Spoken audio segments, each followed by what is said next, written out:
Let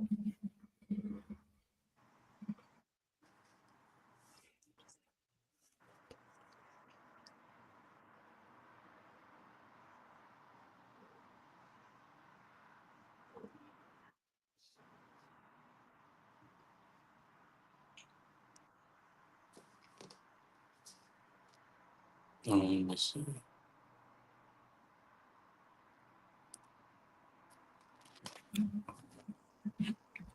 Yo, yo, yo.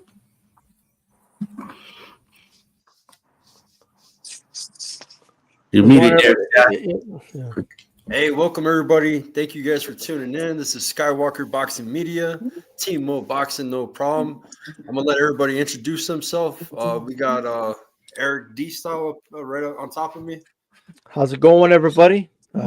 D Style, aka Dragon Style, aka Eric. Call me whatever you want. My channel is D Style Boxing. Subscribe if you want.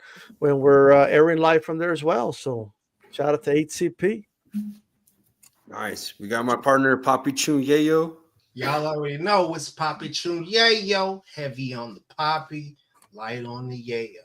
Let's go. We got my battle. We got 86 Boxing in the house. Cheers, everyone. 86 Boxing representing here. Salute to all who are in attendance.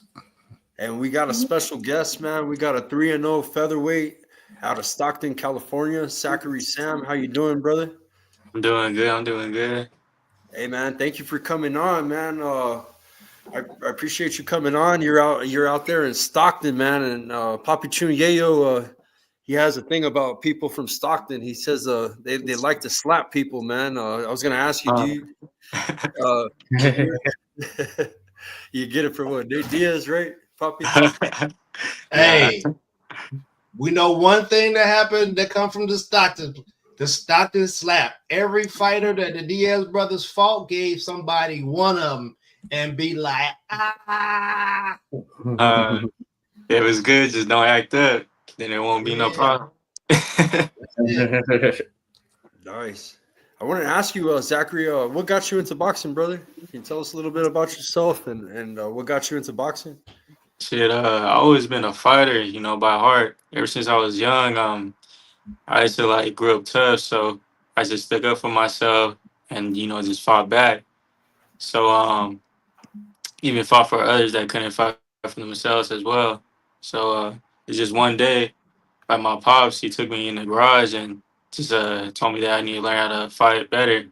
So he taught me the basics, and after that, I just kept on bugging him, like just to take me to the gym, and eventually, like he took me to the gym, and ever since that, I just fell in love with it. Nice. Hey, did I hear you say that you used to fight for others that couldn't defend themselves, something like that? Yeah, like I grew up tough, so I was like one of those kids that he didn't really have much, so people would just try to pick on me and shit like that, but had to stand my ground. Even like kids that's like that like used to get bullied type shit like that too, like, and they won't say nothing, and I'll just speak for them, you know. It's like just checking, the people. Yeah. Hey. Would they buy your lunch afterwards or something? Like for defending them? What's going on? Oh no, it just be during school, you know how it be, just people trying to start problems and shit like that. Yeah. Real life superhero right here. Yeah, man. Hey, we got a vigilante. You feel me? Yeah, hey, that's what I'm talking about. Hey, that's biblical right there. When you stick up for other people, man. That's the type.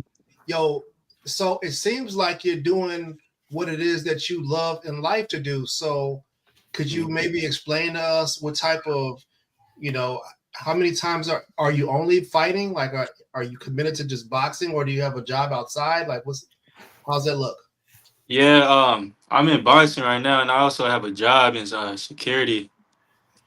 Yeah, I work at Ashley Securities. So it's really good, having that kind of job, because it's not really like wear and tear on my body, because boxing is really physical and mental, training as well. So it's good, just to have like a chill job. All right. That's good stuff right there. So I want to know about your amateur background. So did you have an amateur career? Yeah, I had like over 70 amateur fights. Okay. Yeah, and my first fight was a national tournament, and I ended up winning that. Oh wow. And then like my last amateur fight was the WBC, the tournament in LA, and Okay. I won best boxer out of the elite at 18 years old. Wow. So it was good, good experience. And what weight were you fighting at when you Mhm. left the amateurs? You hear that? What weight class? Oh, I fought like I was fighting amateurs since I was like 12 years old. So I started like 90 pounds and Yeah. it just worked my way up all the way to like 132. And then I started fighting 138 and I was still like at 132 because, it's hard for me to gain weight, but I ended up fighting Mm. bigger like people, in that weight class because they took that weight class down in amateurs. So, Gotcha. it was cool though. So you were obviously you've had an amateur career. You're now a pro, but you also had some unsanctioned fights, like you mentioned earlier. And I want you to tell me, so because I know you said like hey, I'll speak up for dudes that wouldn't speak up for themselves, defend them, and like do you Yeah. have like did you ever have to like defend somebody was like against like a big dude like what's the biggest Yeah. dude you ever had to fight like in these because there's no weight, there's no scale, you don't weigh in or nothing like in an unsanctioned fight. So like what's the crazy like the biggest dude you have to fight, like the craziest story here? Yeah, it just size don't matter. Like I always tell that to everybody because I drop people way bigger and way older than me. And you just gotta take that one punch at the right spot. And, that's all that counts. But yeah, it just size don't matter. Like I learned that at an early age. Yeah, and it also like carried into my boxing as well because I end up sparring like bigger people like often too. And I just work my way around them, like just use my speed and just give them angles. Don't be like a standing target. So yeah, it played a good role in that. All right, so besides your hand, because obviously in boxing you use your hands, and I'm sure you use them in outside of boxing as well. But Yeah. besides your hands, is there any other like moves you did like did you Oh have yeah. like a thick knee or like is it like other like lethal moves you had? Oh no, just the basic like street fight, just dipping people, like picking them up, slamming them on the floor, stuff like that. The Just a, slap, just a slap basic. too. Yeah, the slap. Yeah, Uh, yeah. He said he said they shoot the double out there in the streets. It's, hey, in uh, Stockton, they shooting the double, man. Y'all you just gotta be you stay gotta be away tough. from there. You gotta be tough if uh, you're from Stockton, man, or Albuquerque, man. I know you got family out here in Albuquerque. And yeah. your family's got legacy out here, man. They got a good reputation in the boxing community. Mhm. David, he's a former champ. He fought at 115. You know what I mean? Super fly. And Yeah. Ray Lopez, amazing trainer. He trained Johnny Tapia. You know what I'm saying? Like you Hmm. got that in your family, bro. That's pretty dope. My uncle's from Cali too. He's from his name's Bobby Chacon, a schoolboy, and he was a featherweight. He was a two-time a WBC champ, 126 and 130, and he was a Hall of Famer too. He fought all the best, and he was from Cali. So it's kind of tight having a boxing family. You know what I mean? Yeah, we're all fighters. Like, just even like my family that don't box, like we just all have that fighter mentality. Yeah. I got Like, a question from the audience. We got Jesus in here. He's asking who have you sparred? Do you get good sparring in Northern California? yeah, just you just gotta find it. Like, there's a lot of good work out here. Like, just William Shaw. Like, there's there's a few people. Like, I've been sparring like Kane Sandoval out here when he was out here. That was really good work. Yeah, that's great work. And Yeah. yeah, I sparred many people that was down here. Yeah, there's many more. So look, there's a lot of guys out there that maybe they've been in street fights and they think they're tough, and maybe they are tough, but Can you explain the difference for anyone out there who hasn't boxed? The difference. What are the key differences in boxing and just being good at fighting in the streets? It's just accuracy. Like a lot of people, like they, like in a street fight, like they just throw. They try to catch you, but for moving, like it's pretty hard for them. But like in boxing, like you gotta have that accuracy. You gotta hit them at the right spot. So that it's like really like a big difference. And not only that, like in boxing, you're constantly moving, constantly thinking and strategizing. Other than just going off the wall and just throwing. So it's like it's just a real big difference from it.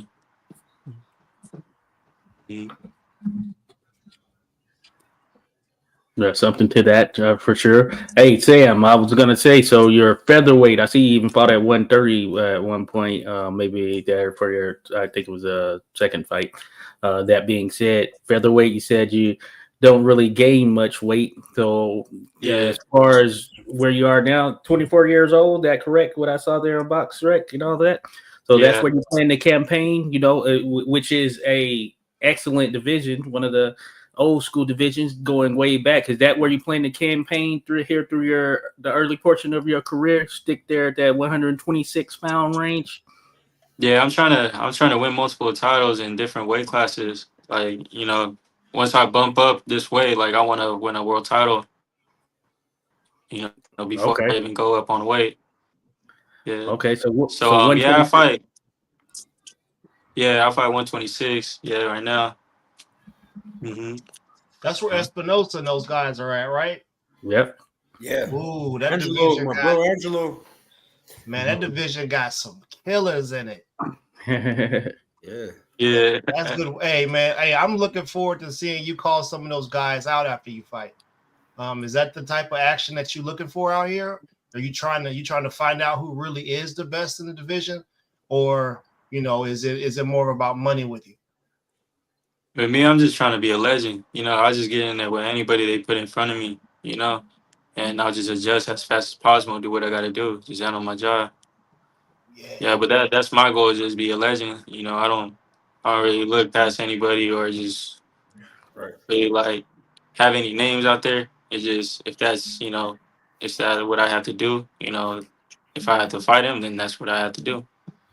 See, what you just did for me is answer the question I always normally ask people, and there's never been a wrong answer given here. I like to ask people, if they could rank for us in order between legacy, money, and belts, right? And everybody's answer is the right because it's right for them. So it seems like legacy is something that you were really interested in. Yeah. Right. Sometimes we get people saying money, bro. Believe it or not, they'd be like, "Yo, I'm not gonna fight and not get paid." You know what I mean? And money's number one. That's my goal. So some people already have that in their mindset. Some people they want that legacy. And they want to be talked about when they die. Stuff like that. That means more. That's more important to them than the money. I'm definitely I'm always interested in what a person's motivation is. That helps me be able to pick who I think is going to win in the fight, if I understand where a person's motivations come from. Yeah, it's just legacy. Like once you have that legacy, then the money will come. Like everything will come with it, But if you just chase the money and not really like focusing on like your craft or anything, then you're not gonna really get anywhere. You're not gonna be no prize fighter, or you're just gonna rush like your career. And when you rush your career, you get in situations like where you can't handle it. So the way you see it that's is the way you see it is by enhancing your legacy. Like you said, the money's just going to naturally come your way anyway, right? yeah. Just just perfect your craft. Perfect your craft. Perfect the basics in your craft, and just keep on elevating. Yeah, because I'm going to tell you, like legacy does pay. Like George Foreman had the Foreman Grill because of his legacy, right? Like that's what brought that. And fighters or athletes in general, after they're done with whatever their career is, they still have sponsorships, they still get on commercials stuff because of their legacy. So enhancing your legacy is going to bring the currency either way, the way I see it. Yeah. Mm-hmm. So yeah, I think that ties to things there, especially studying the history. But at the end of the day, it is prize fighting. You want to make sure you take care of yourself, your family, what you can do out there as well, leading into a contest. So that's always something to keep in mind with the business side. But I think we've seen a number of evolutions here, given the stage that we're at, as far as technology, streaming, these different platforms that fighters can use, and all of that. I wanted to ask you in terms of you mentioning you want to do multiple weight class, you want to win multiple belts, all of that stuff. Now, as far as your team, when you turn pro, is this the same team you were working with on the amateur side, as far as coach, trainers, or whoever you're involved with? Yeah, ever since the amateur days, my team been there from the start. We're in the So, end the same okay, so they way. brought you up from when you were first little youngster getting in there, so they know the trades and all that stuff, the traits. Yeah. hmm And my Okay, my coach, my coach is my father too. So okay, he knows like he's seen it all. So that's why I put my full trust in him. Just anything he says, I'll do. He okay. just gets where I can. Yeah. Yeah, we've seen some of that in boxing. I think it's a normal thing. We've seen some situations where the boxer coach relationship, as far as being fathers, where they see a lot of success. I think it's Sean Porter. He's someone he saw a ton of success. We've seen some where there might have been a change somewhere midway, things of that nature. But it seems that you have a lot of trust in your father there to get you to that next level, and we've seen that happen. We have guys that Teofimo Lopez, for instance. I could go on naming individuals and just thinking about it from that standpoint. Also, do you have others that work on your team as well who provide any of that boxing related advice, or is it just solely your father? Oh, it's just as well as Chino too. Chino's my other coach, and Okay. he knows what I can do, and he also gives me advice as well. You know, so that's a really good ears too as well. Yeah, and I just learned like even like learning how to fight as well. Like I'll pick up from stuff like seeing other people fight, and if I like that like what he did, and then I'll put that in, or I'll try it. Oh, that's Yeah. nice. Got that chameleon thing going. Okay. Yeah. Yeah. Emiliano Vargas is another one of those guys. Josh, Yep. Yeah. he got the good victory last night too. Oh yeah. Well, let me ask you this. So if you had to describe your style, have you always been fighting with the pro style since you've had, pretty much the same trainer? Or Yeah. is that's how you describe it? Yeah, because even when I fought amateurs, everybody used to always trip out because I always had that pro style, like because a lot of amateurs they like just really focus on points, like just gaining points, but I Yeah. was really focused on my crisp, like just throwing crisp punch and the right punches and also setting them up.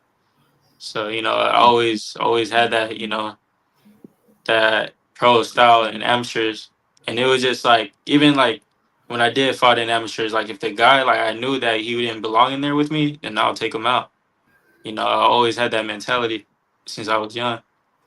I was going to ask you, who's your favorite boxer from the present and the past that you look up to and try to emulate their styles? You know what I'm saying? My past one is Roy Jones Jr. I really looked up to him. Roy Jones, yeah, he was really fast, and I just liked how slick he was and how he set up everything. And the present is Crawford. Ever since he fought Gamboa, I knew like he was something special. You think Crawford could pull it off against Canelo? Uh, I think I think Crawford is just he can adjust to what I see is any that he was in there with, he adjusts as fast as possible. And he just anything that was thrown to him, like he just can adjust to, whatever that's thrown to him. hmm Okay. So I think yeah, like I think he'll pull it off. All right. Right. Hey, sounds Well, like y'all he know what he talking about if you ask me. Because I'm uh, telling y'all right now, If old Glassjaw was able to go 6 rounds with Canelo and box his head off until he got caught, the old 147 pounder was over there slick boxing him. Boy, Crawford is gonna be dancing. Woo! Hey, I don't know, man. We'll find out. We'll see about that one. I can't wait. Yeah, it's gonna be a good fight. Yeah, but y'all, but is something different, bro. Every weight class he been in, he's stopping people. Man, I was riding with Spence so heavy, bro, for that one, bro. Yeah, I was one of the only ones out here. Except his last fight, right? Except his last weight class. Yeah. He didn't stop anybody in that weight class. Not yet. Right. We'll see. I mean, it's intriguing. Yeah, we'll find out. You know, historically speaking, jumping 2 weight classes, yeah, that's a major challenge right there. But hey, it's been done. It seemed like Bud is going for the greatest fighter to ever do it. Because if you do that, you have to go and put the history books must reflect what this guy has done. It must reflect. Oh yeah. So He'll be mentioned among some of the greatest for sure. But there are a lot of feats out there. There are a lot of accomplishments and feats when you go back to the early days of boxing right there. So I think it'll take a bit more to get to that greatest to ever do it. But he'll be mentioned amongst the greatest for sure. Certainly the greatest of this era if he's able to pull this off. No doubt about it. Mm-hmm. When's your next fight? Do you have a fight lined up? Yeah, my next fight is coming up on April 17th. Yeah, it's coming up. Right here. No opponent yet? What was that? Do you know the opponent yet or no? No, not yet. They're still looking, but it's a for sure that they're gonna get one. So, you know. Okay. How do you feel about that in terms of not knowing the opponent? Is like another day at the office for you? Doesn't really matter? Yeah, it's just how I was always trained. Like ever since amateurs, I was thrown in with just anybody. It didn't matter the weight, didn't matter style or anything. So the biggest focus was just to adjust to anybody as fast as possible. So yeah, it really don't matter who it is. It's just I'm just going there and adjust as fast as possible and do what I got to do. So look, man, let's say after it's all said and done, what will the people be saying about what you've done in your career and the path that you took to get there? What would they be saying? I don't know, man. Like, cause already people coming up to me and they talk like so highly about me, and I just feel like I'm just a regular person, and it's just the thing is like if I could do it, then anybody could do it, It may sound like cliche, but I mean it's actually true, You just got to put in the work and be consistent. Okay, that's right. There's somebody out there that said that he who believes he can, and he who believes he can't. Somebody says something like that. And you're a believer. Hey, man, that's what I'm talking about. I want to bring up your pro debut against this guy, Dudo. I see it was a split decision. What do you remember about that fight? Like, what happened in that fight?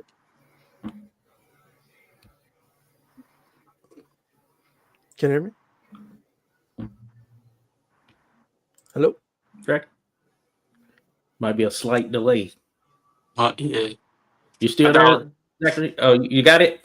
Yeah, I thought I was the only one like looking at that. But yeah, it's loading right now.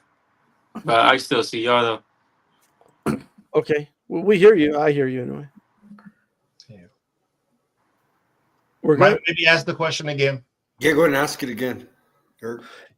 Yeah, but I see on your you had a split decision win, like in your first fight. Do you remember that fight? Everything it's like loading. But I can't really I don't see him or hear him. Picking us up. The universe does not want me to ask that question.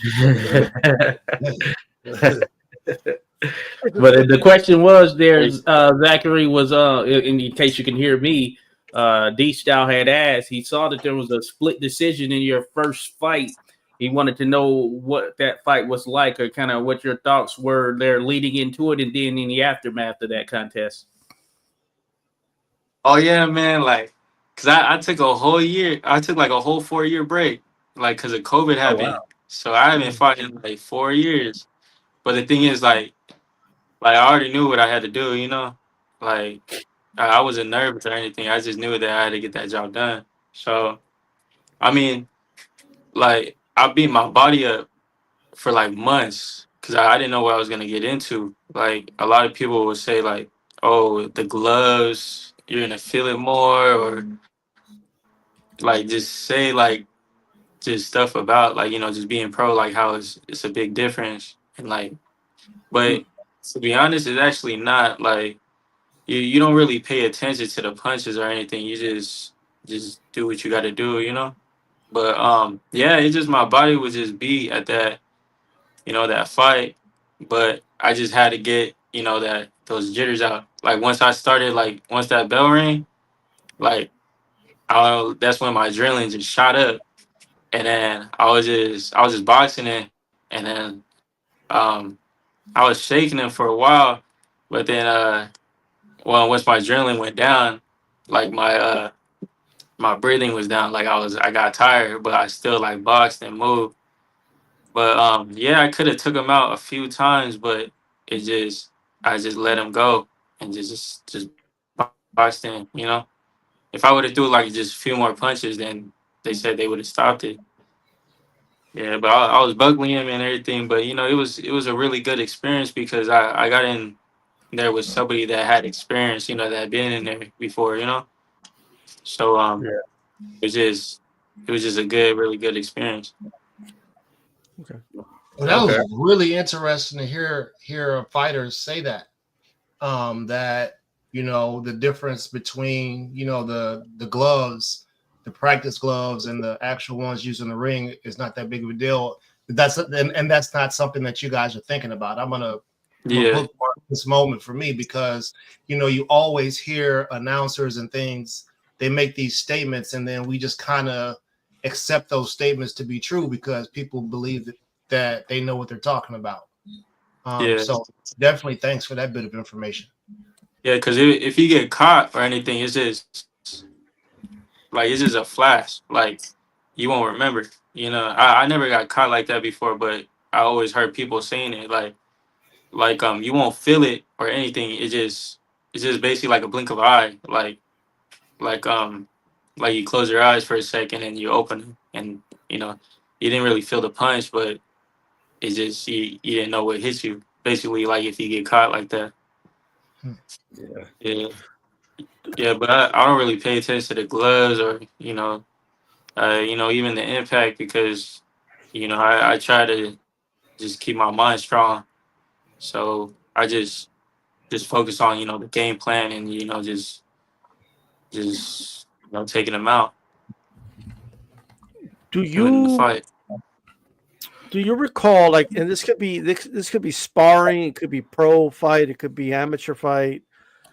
Like, who's like the hardest puncher you've ever like been in the ring with, where like, it was like, holy shit, this dude could hit hard? Like, is there anybody that you sparred, fought, that made you say, okay, this dude's power is different? Um, it not really.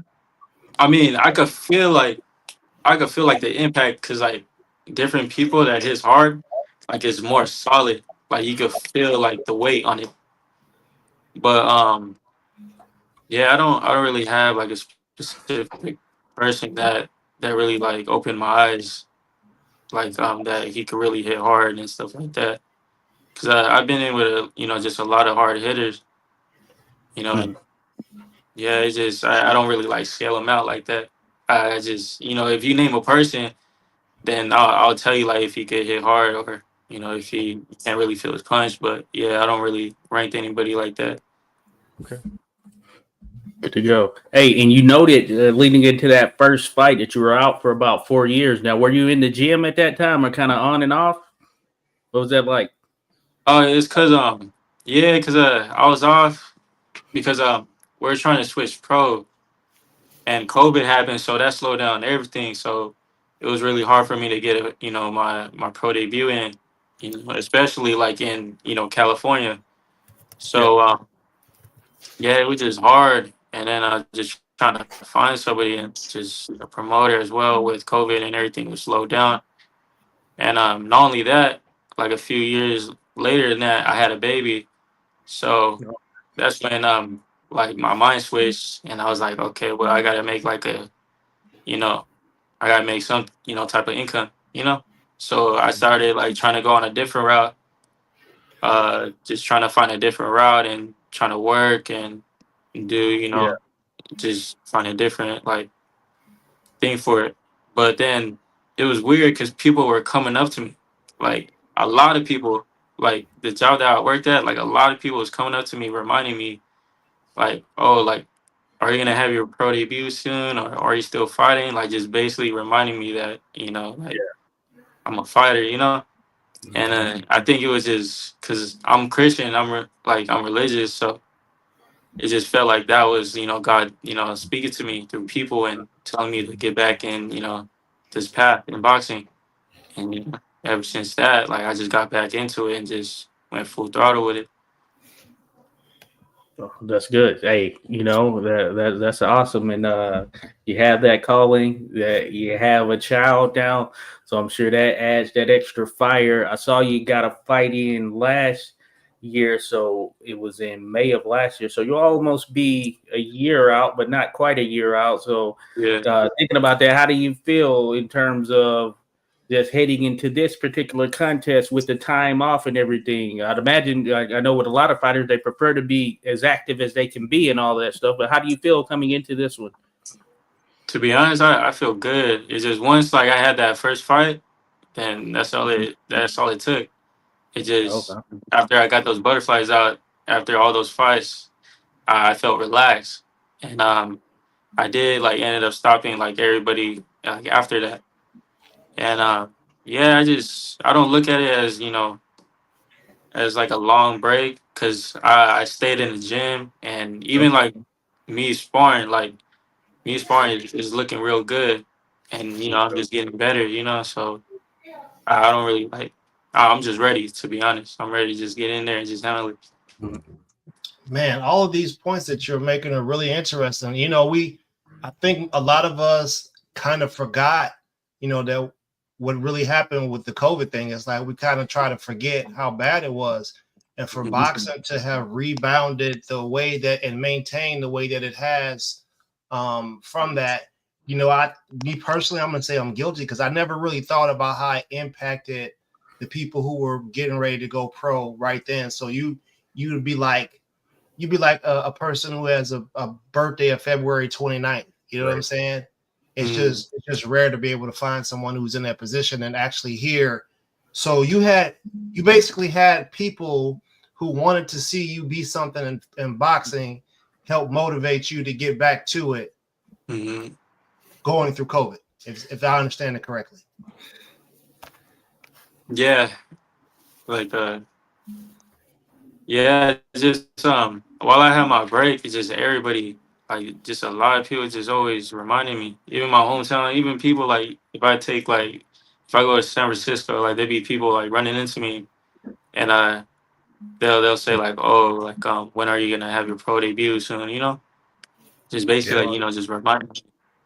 I Yeah. got I got a couple questions from the chat, and they're pretty much just close questions. Jesus wanted to know your training routine, and then Kane Mac, he's wondering if you do interval training and sprints. So they want to know about your training, brother. Can you tell them about your training routine? Oh, so like in the gym, my routine is I warm up, I jump rope for like 3 rounds. And then after that, I shadow box for like 4 rounds. But 2 of those rounds, I have the elastic band, so it's like it's making me like bring like my punches back and just making me like basically just correcting, my punches and everything. And then the last two, like I just shadow box with just my hands. And then I go to the heavy bag for like 4 rounds, hit that, and then I go to the double end for like another 4 rounds.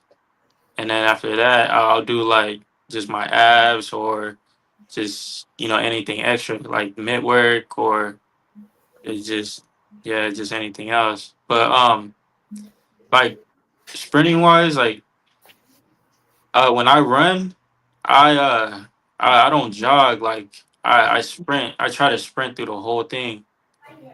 Yeah, so I don't really like do those training where like you sprint and like you sprint like up Jog. hills and you stop Interval. and then Yeah. yeah intervals. Yeah, I don't do that. I just it's just while I'm jogging, I'm basically just running through the whole thing and just trying to relax my mind and just breathe.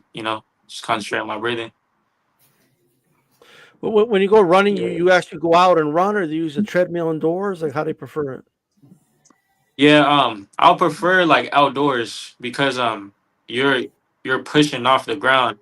Cause like when you run on a treadmill, it's basically helping you like move your legs. So it's not really like strengthening like your your legs. It's not the same. Yeah. So that's what I like doing, just long distance. Running on the concrete. Yeah, that road work, that's old school right there. There's nothing like Yeah. being in nature and taking it all in while you pushing. Do you train at elevation? Oh yeah, like we go to Tahoe sometimes. Run up the hills, Mm. even the mountains. So yeah, like we'll run out there and then we'll just come back down. Mhm. What's your favorite? Do you have a favorite boxing movie? Um, right now is Southpaw. I really like Southpaw. It has a Oh, really good story to it too. yeah. Okay, Good to go. not a Rocky guy. You're not a Rocky enthusiast. Yeah, unfortunately, I tried to watch Rocky, but it didn't really like hit home for me. What? Yeah. Hey, okay, hey. Sorry for my Rocky fans though. I'm not Hey, speaking I dirt on feel it. you. It's still a So, good movie. It's just not for me. so hey, we I'm go to on the Philip. record. I'm on the record. I say Sly ain't supposed to be in the Hall of Fame. He ain't never do it for real. I'm on the Uh, record. That's hilarious. He is in the Hall of Fame. Yeah, I'm on the record, bro. Nah, that's just I think he's in the Hall of Fame as a screenwriter, though. I don't think he's in there as a. man. I don't think Rocky is It there as a just fighter. don't sit right with me, fam. Contributor for sure. Yeah, because I was actually going to ask you. So, like, what do you think of like for you being somebody who actually does it, right? And you look at these yeah. movies, like, is it like frustrating when you watch like the boxing in the boxing movies, like when Rocky's getting jabbed with 17 straight jabs or something? Was it kind of like rub you the wrong way? It's just yeah. I just look at it like not really realistic. Yeah. Or like, cause I try to look at everything when I watch a movie. I look at the story and just how everything is playing out. But yeah, it's just not for me. Yeah. No, I Hey, feel you we talking to a chess player. He's not doing checkers. He ain't Uh, playing hopscotch. You feel me? He's analyzing and he's moving the way that we like. This one, man. There's nothing for me. It's nothing more special than hearing a fighter talk about their passion for the sport and what motivates them to do. There's anything better and more pure for this. I'm a person who believes that I never want to see any of you guys get hurt for entertainment purposes for me. You feel me? I'm one of those guys. So with that being said, how can we help support you in your career? Because at the end of the day, you're the one in there taking the punches. What can we do for you to help support your career? it's just anything you guys can do, like a post or just even like just walking down the street, just telling somebody about me, like just I appreciate anything, just any love would help. Yeah. awesome.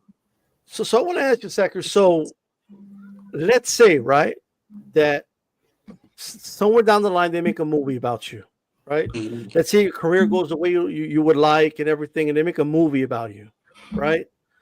What's like? Try to think about like what would the opening scene to your movie be? Like, how would that movie start? Is it you standing up against a bully or something? Like, is it at school? Is it in your backyard? Like, how would that movie start? What's the opening scene? Um, it. I think it'll start like with my upbringing. Like, one moment.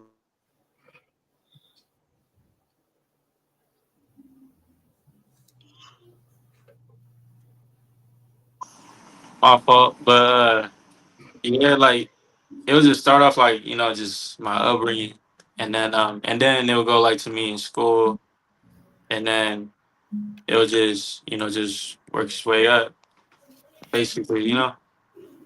Okay. So the credits are going to be playing, right? Like Hmm. saying the name of the actors, right? It's going to be in school, like in the classroom, and the bully's he's gonna be picking like a little kid, and then you're going to stand up, whatever actor, right? I kind of picture the movie like that. You know what I mean? Hey, leave Yeah, that kid alone. yeah. I And the think bully's like, what? it'll be like me at first, cause like that's the only reason why, cause I know how it feels. Like that's why I don't regret like anything I went through in my past, because it like it taught me like that's not good. You know I don't want nobody else to feel that way. So you know that's that's what I do. Like, yeah, it's just I just know how it feels. To be treated like that, or even go through something traumatic, or just anything. So I wouldn't want that upon anybody else. Oh yeah, Yeah. you know. So I mean, I think it would start off with just me, and then after that it would just work its way up. Going to school, and then going to my pops, like teach me, and then just going to the gym first time, and then getting pro, like amateurs and then pro. Something like that, or it could be something different. Yeah. Yeah, for sure. No, it is a good thing to. I know you described, being bullied. You didn't like that feeling, right? You're like, I don't want anybody to feel that way. Bullying's a real thing. I had a young niece that tried to commit suicide because she was being bullied online, right? It's a very real thing. Um, so I think it's commendable for you to speak out against bullying and stuff like that. Yeah, and it's like nobody knows what anybody's going through or went through. So it's like going to school. You want to feel accepted. You want to feel like you're safe. And it's just like when it's not. It's like you don't have no safe area. You know. Yeah. Certainly, along those same lines, I was thinking to myself, yeah, you have that experience, and that could be a potential avenue for sure. You can be an advocate for such, and as you progress in your career, there you can be one of those voices, because it is still pretty apparent, bullying that is, and it's something that is still out there. We see it to this day. Many of us, I'm sure, have known someone or have gone through it ourselves. I've gone through it. I remember bringing a brick to school for this big cat. I wanted to crack his skull, basically, and it didn't happen, but thankfully. But that being said, you can be an advocate for such, and then you think about boxing and how it teaches you there. You use your fists, and once you get in the gym, get to understand the true nature of combat and things of that nature, then you understand how you as an individual can hurt someone else. And I think it's good to know that for some of these youngsters out there, they understand just how the body works, how you can actually use your fist or whatnot to be able to inflict damage. Not that you would end up doing so, but I think some of the teachings that come along with being in the boxing gym, and of course you can speak to it from going through it. I think that Yeah. helps things as well. Helps Yeah. subside some of that anger that you might get out there on the streets. Yeah, and that's the thing too. Like boxing, I love fighting, and it's good for it's really therapeutic. Yeah. You know, it's just when I'm in boxing, like just fighting, even working out, like I'm calm. Like my thoughts like get to me. And I just be really chill. Yeah. Are you But yeah, you involved know, in it? boxing Like, it's a really good outlet. Oh yeah. What's are that? you involved with like any Big Brother like mentorship type programs, man? It seems like you would be like a prime example of a person who would, you know, as a part of their community, be able to, you know, bring them in and show them that this way of life, this discipline sort of deal, how it Mhm. impacts how you behave, conduct yourself outside of the ring and in public. You know what I mean? Yeah. No, I'm not in one, but ever since I was a young, like everybody used to tell me like I'm like the big brother in the group. Like basically, like because I'm always looking out for people and like you know, and and or if they're going to the wrong direction, like I already went through that direction, so I know like they ain't going nowhere. You know, like you just run into a brick wall. So I try to just be there for them. You know, yeah. So I like as you can say, I always play that big brother role, like in the friends group or just who I am. But I never like done like anything like that. But that would be interesting, to do. Something in my checklist. Okay. For sure. Hey, I want to congratulate. We have your cousin or nephew. I'm sorry, my bad. But we got David in the house, man. He made his amateur debut, did his thing. Congratulations. His father was a fighter as well, and it's a family legacy, man. That's your cousin, right? Yeah, that's my cousin. Yeah, there's Yeah. David. Congratulations, brother. Yeah, his dad's sleeping. Congrats, Yeah, congrats. he worked all night, and then he went to his son's fight. He didn't get no sleep. He was all out of it. So yeah, Yeah. yeah. He says that he looks up to you as a big brother, and he appreciates everyone. Nice, man. And shout out to Remy, man. He said Modesto to Stockton 209. What up? Oh yeah. So what's up? What up, though? What up, though? There's Remy. Ruby. Yeah, there's David Martinez. Oh no, he's awake. There's El Finito right there. There's a father and son. He was a proud father today, man, of his boy. Yeah. Yeah, I was proud too. I was proud cousin. I was looking Yeah, at it like, man, I was all just yelling I just did a while little watching it. I did a little pre-fight interview with him, and had him and his dad doing warm ups on the mitts. We're gonna be hanging out with Nonito next week, me and David. 'Cause our bro, the Filipino Flash, is coming to Albuquerque. So, and then I got a co-host. His name's Tim Witherspoon Jr. He couldn't make it tonight, but he's fighting in Albuquerque too. He's coming out of retirement, fighting on the card. So I get to see I've been doing this show with my co-host for like 4 years now, 3 years, at least 3 years now. And I've never met him in person. So, and I go to a lot of fights. I Oh, go to Vegas. I go all over, but I haven't connected with him. So one of these days I'll get to connect with Josh and Ernest. Yeah, I was Eric, definitely yeah, gonna it's have. right up the road. Eric's right. We almost connected, but Eric had to work this last Stephanie No, Hahn. I had car problems. Remember, Oh yeah. You did have her from. my car heated up. It was crazy. Um, but I want to ask you, Matt. So, are you religious, spiritual? Are do you believe in a higher power? Yeah, I believe in God. I'm Christian. I was I was Buddhism as growing up, but I didn't really understand the I was just going with the flow with my family. But then Hmm. just my pops, he told me one day, he was just like, "Do you know why you're Buddhism? Like, why are you Buddhism?" And I just told him because my family. And then that's when he took me to the church. And then the really big thing that taught me was forgiveness. And forgiveness, it plays really a big role in my life. So ever since that, I switched to Christianity and just stuck with it. Mhm. Okay. I'm here for anything, any system that gives people structure and can stop them from committing violence on another person. If it's something that does that, I'm cool with it. You feel me? Yeah. Cool with it. because fighters fight. And, you know, since we on the fighting topic, listen, people, when y'all travel and you go to certain places, do your research. You don't want to land in the fight town and end up in the rear naked choke because you're used to flicking people off in the car, right? Put some respect on it because you run into fight towns and people do work out here.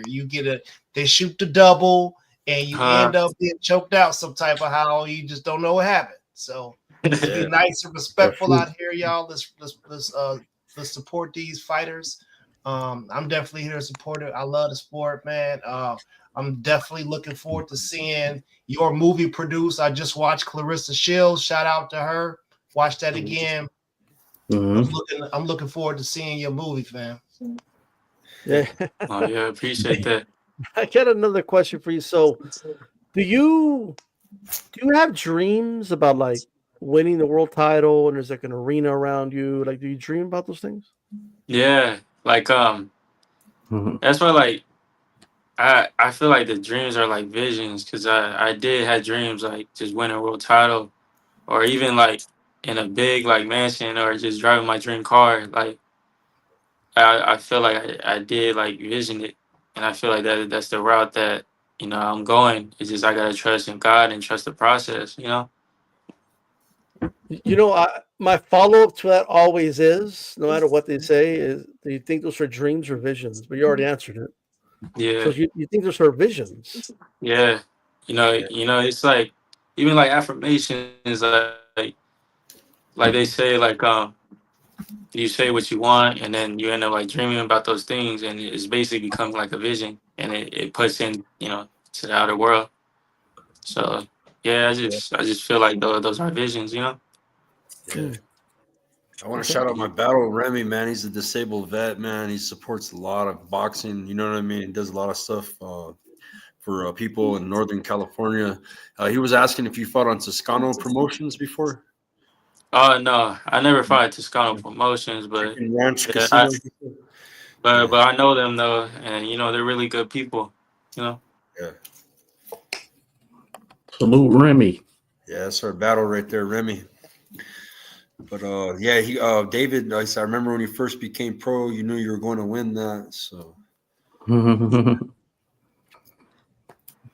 the whole family got hands. yeah. Yo, and then hey, Kane Mac's giving you some wisdom right here. He said, "Hey, don't dream of that car, dream of the house." Yeah, for real. Yeah. Oh, that's real talk right there. Own the land too. Don't forget about that. Yeah, sir. He's from Califas too. Shout out, man. Well, does the car like depreciate in value in the dreams too, or what? Like, is that what's going on? Dude, it was just basically like I bought my pops' dream car, basically like stuff like that. Okay. And it's just even like just where I'm at, like yeah, it's just because it's like the spot like I want to retire and then just go there, live out there, and I did have dreams about that, like I did own a house over there. Yeah. That's a cool feeling, ain't it? When you can get your pop something that he always wanted. For real, or retire your family. My deal made like about 12 million in the 80s, man. Had Rolls Royces, he had the Beverly Hills mansion. In the end, bro, he didn't have it at the end. You know what I'm saying? Like, so it's got to be wise with your investments and your money, man. Because it happens to a lot of boxers, man. They get all that money. You got to be wise with that. You know what I mean? Yeah. Hey, but still, you still gotta go You gotta go YOLO a couple times, man, because you put it all on the line. You gotta go. You know what I mean? You gotta do it a couple times. Roasters are expensive nowadays. You gotta save. You gotta enjoy it. Get that Ferrari and go somewhere legally and max it out like Germany or somewhere. You gotta, you know what I'm saying? Go do that. Feel it. Go see it. It's out there. Rock Chalk, what's up, sister? Salute. What is your dream car, by the way? Like, what is your dream car? Oh, my dream car is a Ford GT, like the or a Chevelle SS 1975. I like those ones. Hey, What's that's Cali style, man. People don't know nothing about that, man. For They don't real, know for nothing real. about that. Now what's your cheat meal, like when you don't want to eat healthy and it's like something you like, but it's maybe not really good for us, like what's your go-to cheat meal? Just anything sweet. I got a sweet tooth, so just anything I feel like that's that's Hey, there. Okay. Yeah, I don't be eating I don't be eating candy, but I just be eating like ice cream or like cake or stuff like that. All right. oh yeah. Yeah. So it's all about. I feel you there. No doubt about it. Yeah. Yeah. Hey, shout out to Clever D in the house. You guys check Clubber out B. All in Bud's podcast. He usually does interviews with us too, man. He's a good guy. Yeah, man. So April 9th or 18th, you said? Yeah, April 17th. 17th. Oh, Yeah. 17th. Okay. And that's gonna be on what promotion? What promotion is gonna be? Can It's we watch that? West Side. Yeah, it's West Side Promotion and Mayweather Promotion as well. Okay. It's gonna be Yeah. on like streamed on BXN GTV or is there gonna It be a should be streamed like on the West Side Promotions like web, or you could go like to their Instagram, and yeah. most likely they would have that link on their front page. So you just go there, or I'll like when it gets closer to the fight, like I'll like post like more information about it, like just where it's streamed at and just stuff like that. You know who else is gonna be on that card? Uh, yeah, I know a few people. Yeah, it's a stat card, and it's if whoever is on there is it's really good talent. That's fighting that day. It's gonna be an interesting night. Nice. West Side Promotions, guys. April What's 7th. Yeah, That's on the 19th as a Saturday, so that's gonna be on a Thursday, right? yeah, it's gonna be on Thursday. Okay. So okay? Thursday night fight, guys. Yeah. Yeah. And shout Let's out get to some eyes on that. Sam in the house. I see the same last name, but shout out. Angelo. Yeah. So they got Sachery on. Shout out to Jalen Bridges on the mix. He's going to be on the fight. Julian Bridges. Hold up now. Okay. The STR. David Hello, Delgado. can you hear me? We got you. Got you. Hello, my fault. It kind of glitched out. Might have got a call.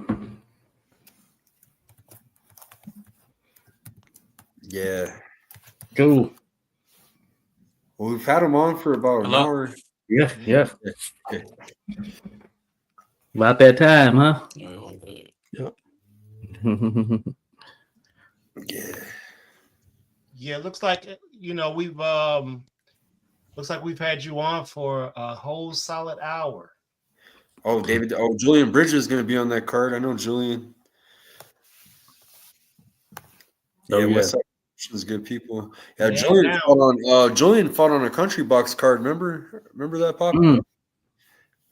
He came out there. Remember from West Side Promotions? That was came out there and fought in Nashville. The name seemed familiar. I was like Julian Bridges. Okay. Yeah. Boy, man, the boy got a stable. He got a stable, Josh. Shout out to the people down under in Australia. Hey, Bianca. Hey, speaking of Australia, man, we got a big fight card next week, huh, Eric? We got Tim Zhu, man, back in action. Yeah, Joey Spencer. Yeah. Yeah, I got Zhu in this one, man. Like I got Zoo in the fight, but it is a. Ooh. It could be a sneaky. It's like a sneaky, dangerous fight, I believe. But What was that joke with the young bull and the old bull at the top of the hill? But the young bull said, "Damn, let's run down there and what I'm saying, get what?" That Pop said, "Well, why don't we just walk down there and get all of them?" Yeah, that's the PG-13 version. Hey, I don't know, man. Rock Chalk. Listen, that's a young bull, man. He ready to make a splash. Tim Zoo's taking a lot of damage in his last couple fights. He doesn't. I feel like the Fundora fight took some out of him, man. Hello? My bad, bro. Yeah, my bad. It was bugging out. That's gonna be a cold. We're gonna find out what he got left. You good there, Zach? Appreciate you dropping back in the mix here. As a matter of fact, I was gonna ask. Oh, and I see it's down there. Your social media there. You're on Instagram, Sachery209 Stockton representing there. So that's where people can follow you and find you, huh? Yeah. You know, on Instagram, Sachery 209. Yeah, we got it right here. Sachery 209 is scrolling on the bottom. Follow him on Instagram. April 17th, West Side Promotions. Get your tickets. It's where's it going to be located? The fight, the venue? It's gonna be at the Fox Theater. Oh, the fight in Pomona, San California. Francisco. Oh, Yeah. different Fox Theater. Okay, shit, I'm tripping. Okay, So out there in the Bay. I just promoted a Fox Theater fight in Pomona, California the other day, man. It was a DMG fight night. It's a new promotion in Southern Cali, but Okay. there's a lot of Fox Theaters in Cali, probably, huh? Yeah. Probably. Redwood City. Redwood City, yeah. Okay. Hell yeah, man. Any special shout out to any sponsors or anybody? I want to give a shout out to Tony, my photographer, Try, and Ed, Solo Boxing. And I want to give out a shout out to my pops, Lincoln, and out to my family, and also a big shout out to my cousin, winning his amateur debut today. Good job out there. And I want to appreciate y'all, for having me. Yeah. Wish you nothing but success, man. I'm out here with your family in Albuquerque, so whenever you come by and visit, man, hit me up. Okay. My team's out there. My team's out there. Mo Boxing, no problem. Shout out to Jose. He's out there where you're at, man. So I got time to come visit you, man. So, Okay, yeah. Thank you. Yeah, thank you, man. Appreciate you, Zachary. Shout out to David Martinez for setting this up, man. Appreciate it. And yeah, thank you guys. All right, Zachary. Sure. All right then.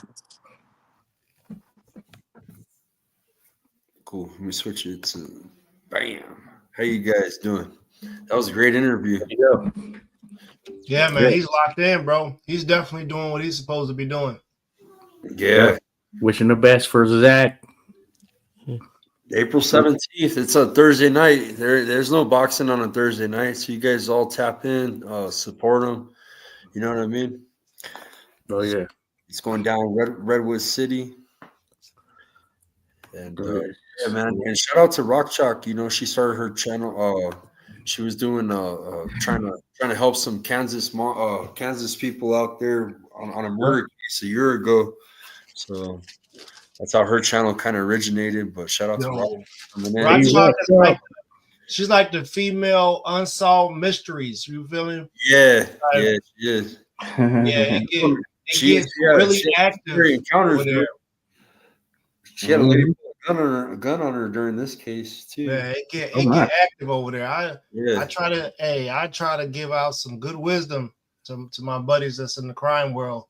You got to move carefully when you're out there. Yeah. When you're in between investigations and things like that, and there's families on the good side and there's families on the bad side, and there's just families that protect family at all costs, and that's just a dangerous line or fence to be on.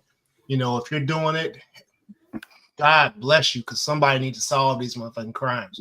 But please be careful while you're out there doing the good work. Mm-hmm. No doubt about it. Cheers there to your Rock Chalk. We were doing trivia earlier on Bruce's channel. Rest in peace. R.I.P. Raheem in the house. Pro se. Raheem. Yeah. Yeah. You guys think Spencer has a shot against Zoo? I Man, don't. I young don't think he bull. has a shot right there. I just wanted to mention. I think he'll be maybe slightly competitive there in the early stages. It could end up going the distance. But after I saw Spencer against Jesus Ramos, who's a little bit bigger, and I think highly of Jesus Ramos. That's probably the reason there. It Yeah. showed me that there's still a lot lacking with Spencer. While he does have the numbers on his resume in terms of the quality, I just think it's not there, and I think that's going to be his downfall as it relates to Tim Zoo as well. Yeah, because like to me, so we start off with the Fundora fight. We know about that ugly gash, the cut. Yeah. But I don't think he took a beating in that fight. Like I think the blood made it look worse than what it really was. I just don't. He didn't have like a broken jaw or like broken orbital bones, or he wasn't like punchy after the fight. He didn't take like he wasn't knocked down. I don't remember his knees buckling. I don't remember anything like that. And which tells me like I don't know. Like I'm very surprised Fundora couldn't do more given the fact he had a blind man in front of him. But that's a different story. And the Murtazalia fight, I just think he got caught early and didn't recover, right? But see, that fight concerns me more than the Fonora fight because he was out of it early and he took a beating for a couple more rounds and they finally stopped it, right? He went down several times. So if he's okay and it's still the Tim Zoo that we knew prior to that beatdown, he's going to easily beat Spencer. But if there's something not all there, if he is, shot born due to that beatdown, we're not really gonna know till that bell rings and he's fighting. Then it might be a tough fight for Tim Zoo because Spencer was a last minute replacement, and I believe he threw something like 700 punches. So I mean, if we're talking about not taking a beating. When you bloody and you can't see shit and somebody's throwing 700 punches at that weight division, that's a problem. Bro, he has heart, bro. I got a lot of respect for Tim Zoo, man. Like, he didn't take a knee. You know what I'm saying? Wow. He fought in a blanket of blood. You know what I'm saying? One of the bloodiest fights ever. He's a Spartan, bro. The Spartan dudes, man, they built different. You know what I feel bad about that fight too is that his father wasn't in his corner for a lot of fights or not there at his to watch his fights. His father showed up to that fight. You know what I mean? Oh, the last one you're talking about? Out of all the fights he could have went to go see his son, he went to the one in Miami. It's like shit. Yeah. Bro. Yeah, that was kind Australian fighters are right there, bro. They're right there. And it's just every time they get to the stage, the ones that we've seen, it's just that one last hurdle that it just seems like it's too much. And Kachizu got over it. He knocked out Zab Judah, but I remember But Tim hasn't had that moment in America though. He's 0-2 in the U.S. So right there, right at the cusp. You know what I mean? Like I don't know. I just think a lot of questions are going to be answered in that Joey Spencer fight, for better or for worse. They're going to be answered. We're going to find out some things. Yeah. Well, yeah, certainly. If he's not shot born, as noted. And Joey he's taking a beating too. He took a beating by Ramos. So like, this is a must win for both guys. Like I saw Joey do an interview in this. I mean, he did an interview saying, "Oh, all the pressure's on Zoo. He needs to win." And to me, it's like, nah, brother, you got to win too. Like if you don't win, that's you're not ever going to make it to the top. So it's a must win for him too. I agree. They had absolutely no answer for Ramos, and it showed. So we're gonna find out something here. His downfall, to me, for Joey is going to be his stamina. I remember he would do 8 rounders, and by round 4, he looked tired. So Tim Zoo, the one thing about him, he doesn't get tired. So I think even if Joey has a good start, I mean, he's going to have to. I mean, either knock out Zoo or go to distance hard. I just don't think he's ready for it, but we'll see. Yeah, and I feel that Joey, size wise, I don't see him having a ton of success moving up. I think he'd probably be better suited being down a weight class, but maybe he can't get there. At this stage, but that's just my opinion. Just seeing him, especially just seeing him, I can't get the Ramos fight out of my eyes there. And of course, as mentioned, I think highly of Ramos. That being said, Spencer. Man, he would be showing me something if he's able to pull this one off. If it's the Zoo that we expect it to be, at least. Hey, listen, I can't make my predictions on that one yet until I do my film study, because your boy goes and watches the film. I do some film study, and then by the time it's time for the pick, y'all know who I'm going with. You feel me? Every time. I ain't got nothing to hide. I eat my crow like a man. Yeah, Tim's hungry for it, bro. He has to be, man. You know what I mean? For this fight. Oh, yeah. It's make it or break it, like what K-Max said, you can't count out Spencer for this one, but it could be. Look, I interviewed Tim's manager, and he agreed. I mean, I said this is must win. Like this, you can't. Tim's cannot afford to lose this fight.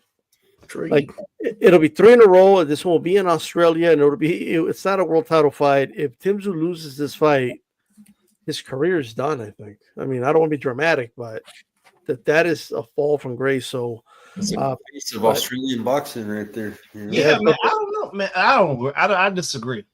Well, it was Cambosos, right? Yeah, but Cambosos is he's still receiving opportunities. If anything, they're blocking the light from the fighters that are up and coming in their own country.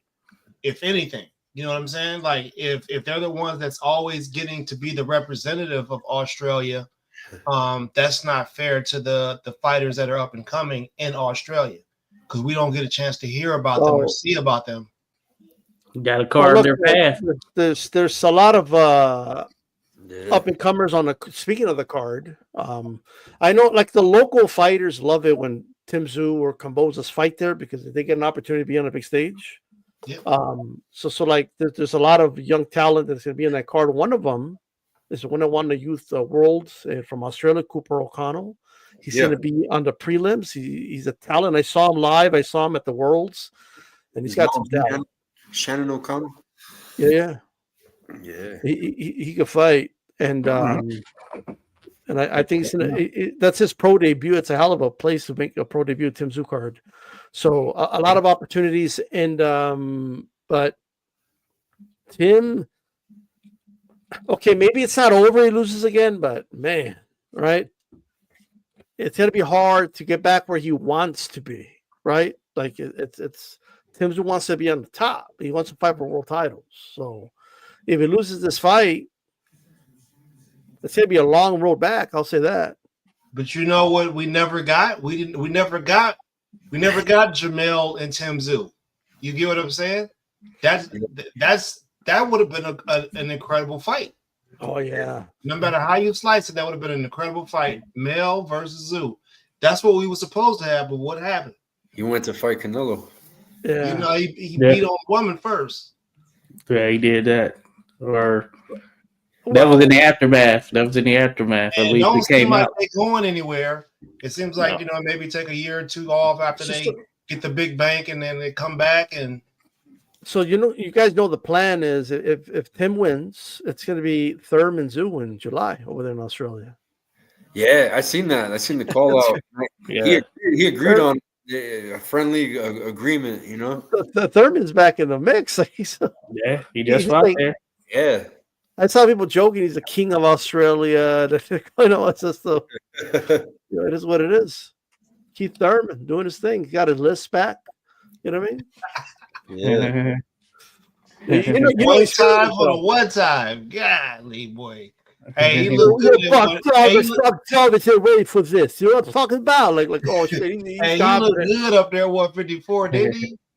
Hey, you know what's crazy, man? What I've just noticed, if you think about it, we send a lot of our like former champs, like that, maybe are getting close to aging out, like Jamel Herring, we sent him over there, you know what I mean? So I don't know. It's just a coincidence, I guess, Well, look, over here, like Thurman's just an old and active former world champion, but when he went over there, he was almost a superstar. So Yeah.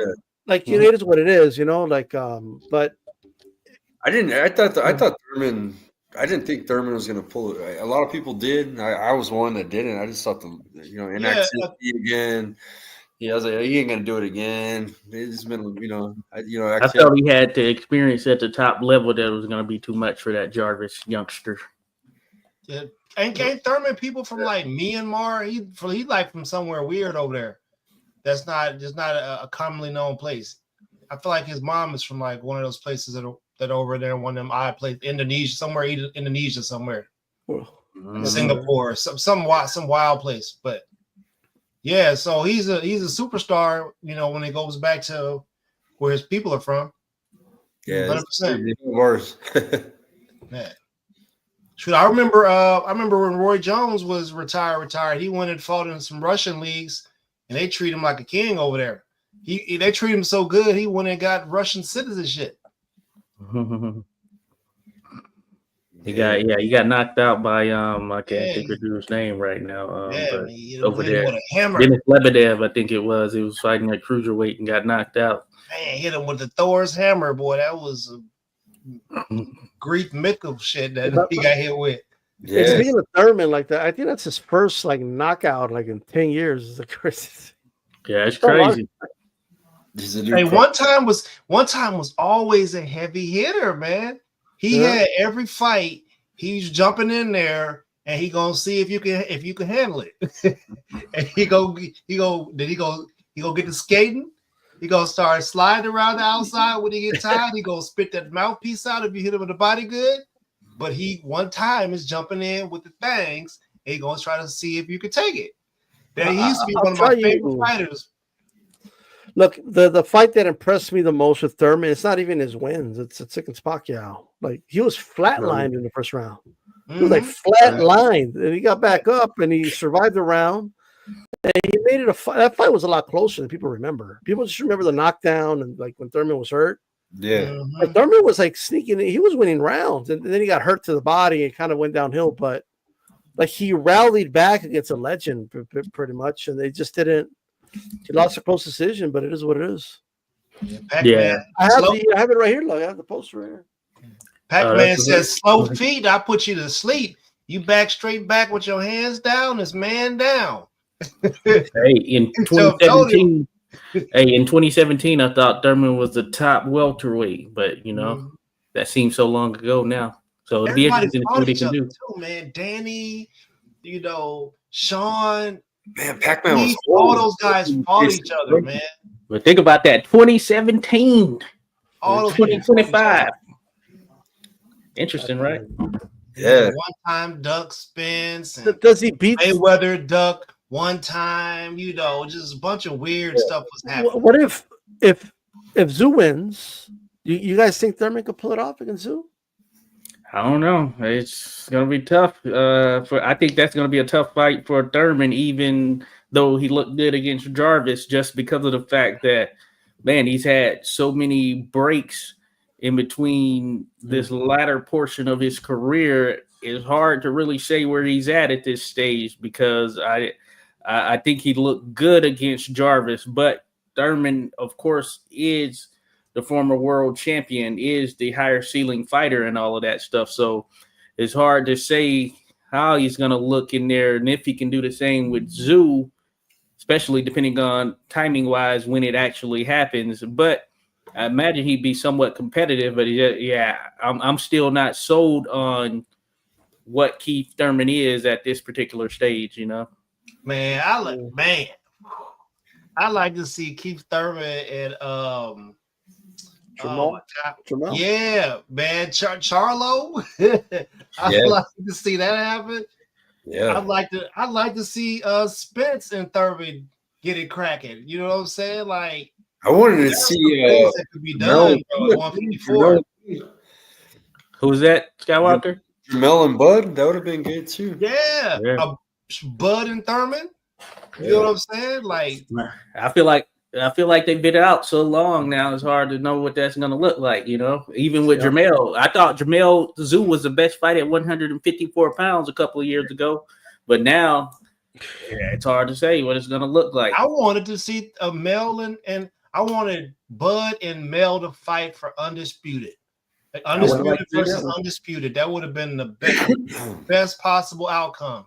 The problem with Mal, he keeps announcing his comeback and like, oh, I'm back, and then like 5 months later, like, so where do you go? Like, okay, guys, now I'm back. He just keeps announcing his comeback, but like I don't see him. That's the thing with Spence. Yeah, he's supposed to be similar thing. Hey, you guys mentioned the Combozas earlier. Like, I feel like Combozas. I mean, I say jokingly, but not really. I feel like Combozas is like the Vanilla Ice of boxing. He had that one big hit, like but like, and that's his only hit, but it was a big hit, right? And he's just living off of that hit. Like he beat Tio, and look how many opportunities he keeps getting off of that win. Yeah, right. Yeah, that's crazy. Pitbull Cruz got a bunch of opportunities off of the tank loss. Hey, he's lived up to it more, I think, than me compared to Cambosos. I hadn't mentioned it, but I agree. I 100% agree. I think that George Cambosos lost when he fought Lee Selby, got a decision there. That was his first big name opponent, or I guess opponent we can tie back to. Then, of course, we know he went on, did what he did. He beat Teofimo. Of course, I thought he lost to Maxie Hughes as well. Now, I didn't score it, but I thought he lost to him there. And I think that Devin Haney showed truly that he is sort of not really at that level, just certainly from a fundamental standpoint. So that I think that was an outlier there with Teofimo Lopez. But we'll see. But I've never viewed Cambosos as really that guy generally, and I think that there are a number of guys that I would favor over him if they actually fought here. He's supposedly going to fight Hitchens in New York. I don't think he's going to win that fight. No. So. Right place, wrong time. Yeah. Right. Out of all the fights last year, I know that we had a whole bunch of great fights. The most entertaining for me was the Haney Garcia. And I want to see a part 2, bro. Like that. Shit was entertaining. I mean, the aftermath and all the bullshit after, like the lawsuit and all the drama. I don't need all that, but the fight itself, man, that shit was entertaining. Hey, that was a good analogy, though. I mean, Devin Haney did shake the change out his pockets. He hung him over the side of the building and all the change out his pockets 2 times. Yeah, it was cool. That was the sweetest deal in the history of boxing. You get 2 home events in Australia, even if you're not the undisputed champion. Like, you're gonna force the A side to actually be the B side 2 times in a row. Like, what type of contract? You gotta shake the change out their pockets, man. That's what you gotta do. And then Cambosa's got to go. I'm sorry, Lomas to go to your country, and then he just beats the hell out of you, and you're still like in the mix. Like, I can't go fighting in Ukraine because they got missiles and shit falling out the air. You can't have a home fight there, right? What you gonna do? How are you supposed to protect people from the incoming? So I think there needs to be some gratitude shown on behalf of the United States of America. You feel me? Because seems like we've been promoting Ukrainian fighters more than we promote the American ones, and that's just how I feel about it. Yeah, I just think the American fighters got to get more active. Is what I'll say. A lot of inactivity. Yeah, it's not a good thing. Yeah. The American promoters got to step up. A lot of American promoters don't support the female American fighters. Like, they just don't. And it puts female American fighters in a position where they got to like climb mountains for like what fighters in other countries could just take a step for, but I agree. That's where we're at. So I mean, sometimes you got to put a polar bear suit on to go, play fair. You got to put a polar bear suit on. You know what I mean? So if you're a female fighter and you're not into putting on polar bear suits, it's kind of difficult to get sponsorship and deals and things and stuff of that nature. So, we got to figure out how to make this thing fair and equitable for everybody, not just Katie Taylors of the world. Yeah. I love Katie, by the way. Listen, man, if you want to have a Marvel character, the female Juggernaut, bro, she running through walls with that dome. You feel me? And she ran into Serrano's head with that Juggernaut dome. I know. Boop, boop. But like, I just feel like the way she fights, like I get it. I just don't think she's going in there like Billy Goating on purpose, but what?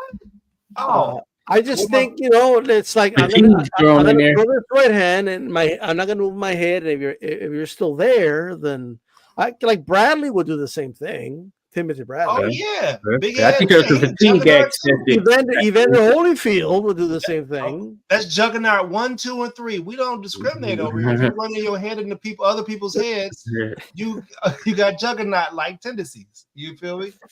But I agree with y'all. I agree with y'all saying. But yeah, we do have great women's fighters out there. I think about Stephanie Simon and just everything she brings to the table. She should be out there even more. If I were a promoter, I'd be pushing her out there even more because I think she has all of that extra, the intangibles that you would want there as a fighter. So hopefully, we get more notice in that regard for her as it relates to just how great of just a personality and the fighting aspect that ties into it as well. So shout out there to the Fighting Marine. And y'all ever seen that X-Men cartoon? The dude be like, but I'm the Juggernaut, bitch. Oh yeah, you ever seen that cartoon? Ooh, that shit is hilarious. Hey, did you guys see this comment? Hey, Mark, was it not? Shout out to Mars too. He was talking about Haney Ramirez. He wants your guys' take on that fight, but I think American boxing is dying. What do you guys think about that? I mean, a lot of these we got Australia, heating up. Here's the deal. So I don't think boxing is dying, but it's moving around. You know what I mean? So it's not big in some areas, but it's growing in others. So like it's still going to be accessible. Now, granted, in 20 years, I do wonder if we're going to have any big fights in the United States. I don't know, right? I hope we do. Like I do question that, but there's always going to be boxing to watch. It may be in Europe, it may be in Australia, it may be in Asia. Like you know what I mean. But let me tell you something. Like Inoue is doing when he fought narrated that was a $20 million gate over there in Tokyo, and Tokyo Dome. Mm-hmm. That's Canelo numbers. Like in Japan. In the UK, they're selling out stadiums for some of these fights. Chisora is a pay-per-view star in freaking the UK. I mean. I think which is crazy to me, but hey, I'm not gonna like. I like to watch Chisora fight. I just don't think he's a pay-per-view star, but they pay for him, right? And in other countries, like look at Tim Tszyu, he's a big star in Australia. You know what I mean? So Jai Opataya, I think he's growing. Is and I think Jai is the best fighter in Australia. He just doesn't have that same like visibility, I guess, in Australia. But believe it or not, they don't cover his fights that much in Australia, which is crazy. Right, America is losing, bro. We are losing. We are losing the race because we are playing. It's like you're playing king.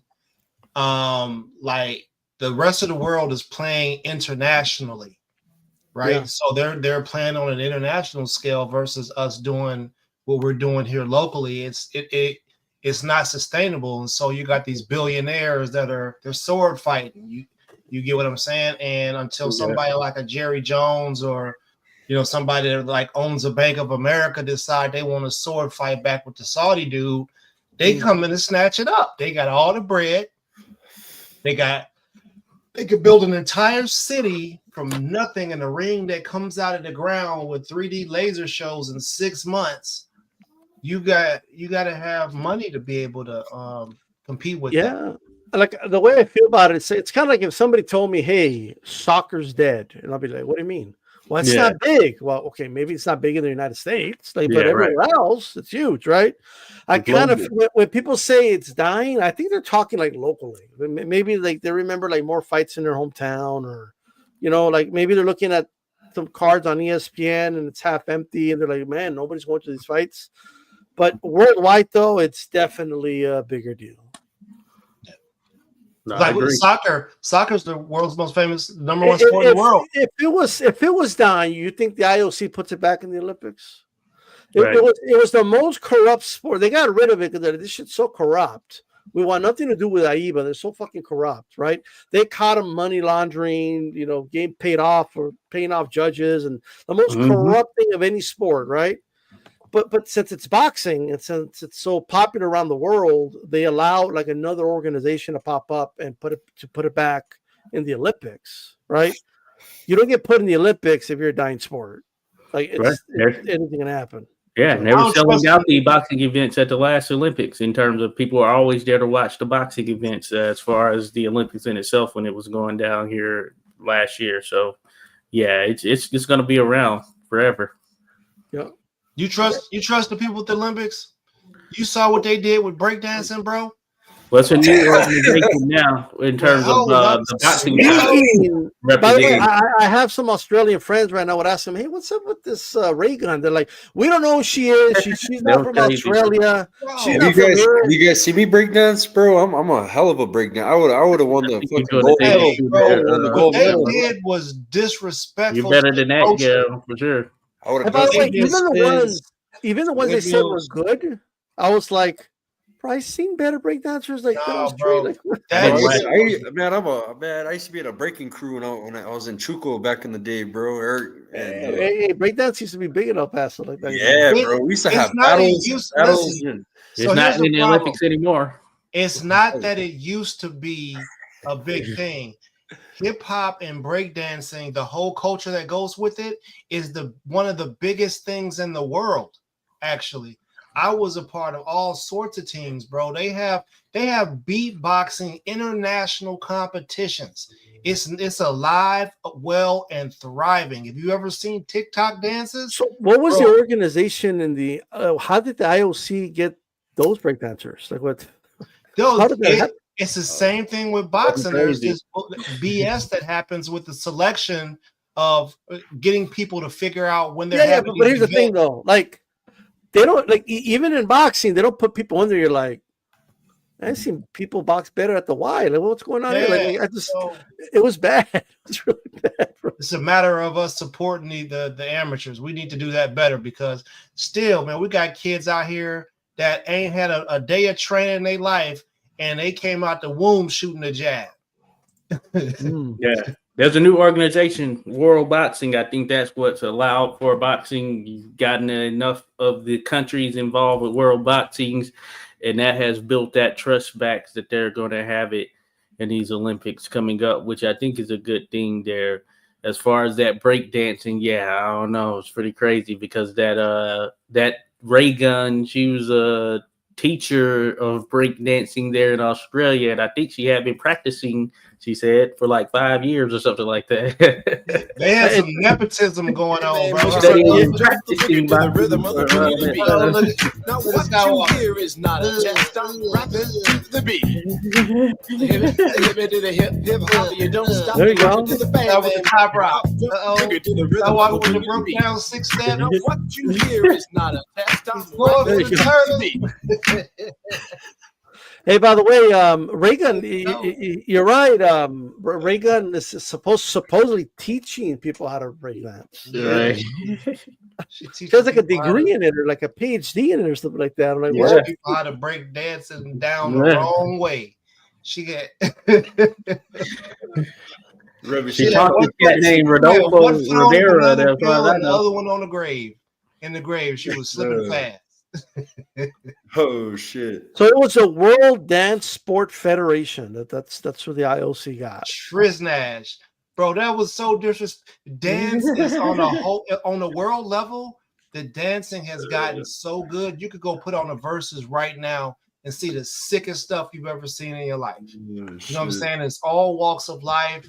You got handicapped dudes that ain't got one leg out there breakdancing, bro, spinning on their head and doing air flares like the gymnasts do in the Olympics. Oh man.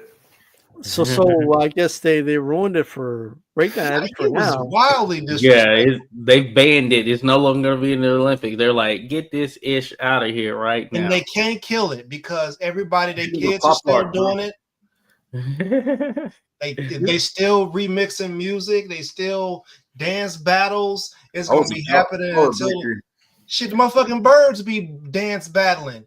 You think you can't stop this shit? This is what the world is built on. So some of them were all right, but I don't know they're like the best in the world. You know? That shit. That was not that was not a representative of what that shit is about. They was better than that when they invented it. Like I almost feel like they put a ray gun there so she could make the others look better. You know what I mean? So it's... Bro, I got a picture of a girl from Norway with a do-rag on. You can't tell me the hip hop ain't influenced. That stuff don't come from here. Right. She was rocking the do-rag because she thought that looked cool. I feel like if the right people lobby to the IOC, because hip hop is big and a lot of celebrities, obviously a lot of big names and powerful people like hip hop. So you would think it could be lobbied into like, yo, like let's bring it back, but let's do it in a serious way. You know what I mean? Like let's. Bro, they got the Red Bull dancing finals. They got the Just Debut. If you look at any of those formats, that's how hip hop is supposed to be represented. It's supposed to be presented in certain. You're supposed to have a DJ there.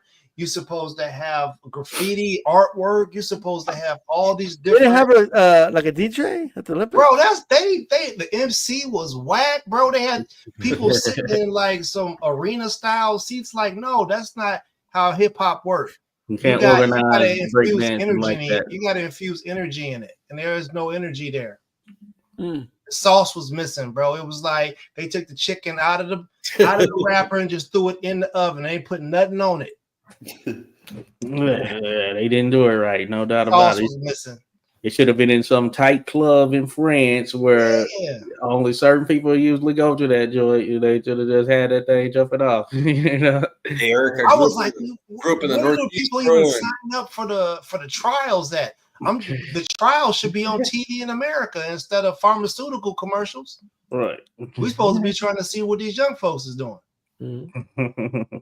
What happened in Northeast? No, I said in El Paso, man. Like just the culture, man. The hip hop culture in El Paso. Even though it's all raza. You got a lot of Tejano music. You got what I mean. It's a mix, But people's playlists here have everything, brother. Yeah, but when I was a teenager, man, it was like breaking was coming back, so everybody had linoleum. The linoleum pads and graffiti was big, bro. I used to buy special tips for the cans, and I used to buy Mean Streak markers with the dual tips, and I used to buy magazines, all that shit. Check out how to bomb, and a lot of the graffiti got like shut down, like by the city. But yeah, there used to be a lot of pretty good graffiti work. But yeah, we used to tag the fuck out of Andres, bro. But like sometimes like they'll allow areas, like where you could kind of do like as long as it looks presentable, obviously. You know what I mean? Like there's some El Paso strong areas like that, like where they paint it, like murals and stuff. So yeah, there's a whole lot of districts throughout America. Richmond, Virginia has one of those historical districts where it's not graffiti, it's wall art, and they actually do these incredible paintings of historical figures. So when you're walking through the downtown, you see that's a part of the essence of the whole thing is to turn something that's raggedy and broke and burnt down and making it into some image. If you watch the play with Michael Jackson and them, their version of what's that movie with Toto and with the Wiz. If you watch the brilliance that happened there, they did that inside of a city, bro. Like watch that. I promise you, if you watch the Wiz and you look at how they turned that into the Wizard of Oz type stuff, that's magic right there. That's what the whole thing is about. Mm-hmm. No, that's dope right there. But no, I'm with you. Yeah, I see it here. They still be going down. I know Baltimore had this place called Graffiti Alley, Mhm. and a lot of people have shot music videos, all that stuff there. It's crazy. I haven't been there. I was gonna go by there to shoot something at one point, but yeah, it's pretty dope though. Hey, shout out to Remy, man. Remy, Super chat, $10 super chat. He hit one of you guys because I know 86 and Eric. Remy, ma. Yeah, Oh, shout Remy up in the day. Oh, appreciate you there, Remy. Shout out to Remy, bro. Taking over for Remy, ma. Oh yeah, he made two of them, man. So yeah, he hit both you guys. Boom, boom. Hey, everything that happened in here goes to the channel. Salute. Oh yeah, yeah, he got you, Eric, and he's a channel member of D Styles. Shout out. Yeah, absolutely. Hey guys, I do gotta get rolling, man. I appreciate you having me on, and if I'm available, just ask me if I'm available. Yeah, I'll jump yeah. on. Appreciate it, Oh man. yeah, Yeah. Deep down. All right, have a good one, guys. Love the chat. Love it. Appreciate you. Everybody follow D Style, man. If you guys are in my audience, go subscribe to D Style Boxing, man. He's got a good channel, Hispanic Causing Panic. Good podcast. Him and Calix. It's a good show. They ask great questions. Yeah. Oh yeah. Yeah, he knows his stuff, man. He holds it down. He's from my hometown of El Paso, too. So he's right up the road from me. West Texas town of El Paso. Yes, sir. West Texas, El Paso, Texas. Out in West Texas, town of El Paso. Motherfuckers put chili on everything, bro. Chile. Right. When Tim comes, I'm gonna take Green him. chili. Take him and eat some green chili. Here's some green chili on some Fritos. Yeah, yeah. Probably smell like corn chips and Green chili. Half green chili. Best, man. Hell no. You guys ever? Yeah, you know, you've been out here, so you. Motherfucker, and they be, hey man, listen, I try to, when I go to different places, man, I try to get as much of the culture and understanding for it as possible. I want to know words. I want to know how to say things politely. If y'all got some spicy, sweet shit that's in one bite, shit, I'm gonna try it. You know what I'm saying? If you got, I want to see what the strongest liquor. You just explain it to me if I'm gonna pass out somewhere, so I can let somebody know. No, but I feel you came back on. I didn't think you were talking shit, but I kind of agreed with what you said about American boxing is dying. And the reason I said that is because at one point we were the best at everything. You know what I'm saying? And now when we go to the Olympics, you know, stuff like that, you know, it's a different story. So yeah. The heavyweight, especially the heavyweight division, man. You know what I mean? American heavyweight division in the 80s, man. Remember that? Oh yeah. Compared to what it is now, even man. So, bro, you don't have to look anywhere past the NBA, bro. Yeah. So if you ask me, I think the NBA should be for American people, period. Right? Because you got the kids who are going to college and they're competing for a professional position in America, but those positions are being eaten up by European players. So when you allow the entire world to come into the United States and become a part of their professional system, you're actually squashing the people who are here. You're stopping them from getting the opportunity that they worked their entire lives for, right? So I think that if we kept our sauce here, our own recipe here, we still kicking everybody's butt in the world at everything that we get involved with. We don't got a rugby team in America. You don't think we wouldn't dominate rugby, bro? Like, you see the running backs we got here in America? Saquon Barkley did a spin move and then hurdled a dude backwards that was going to tackle him that he couldn't see behind his back. He hurdled backwards. Oh, that was crazy. You don't think we would, man? We'd eat in rugby. Oh, that's crazy. Hey, well, I don't know. I think that from the standpoint of the NBA, I'll say that we have the best league in the world here in the United States. So it should be open to the best players in the world. Maybe one of the differences is that some of these players here in America, they come out sooner than they probably should. And I think the financial aspect is the driver of that, because you think about guys like Jordan being in college there for 3 years or somewhere around there, 3 or 4 years. I think it was 3 years. Think about guys like Kareem Abdul-Jabbar, won championship in college.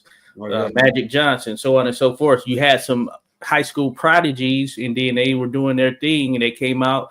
Kobe Bryant, Kevin Garnett came straight out of high school, Dwight Howard, you name it.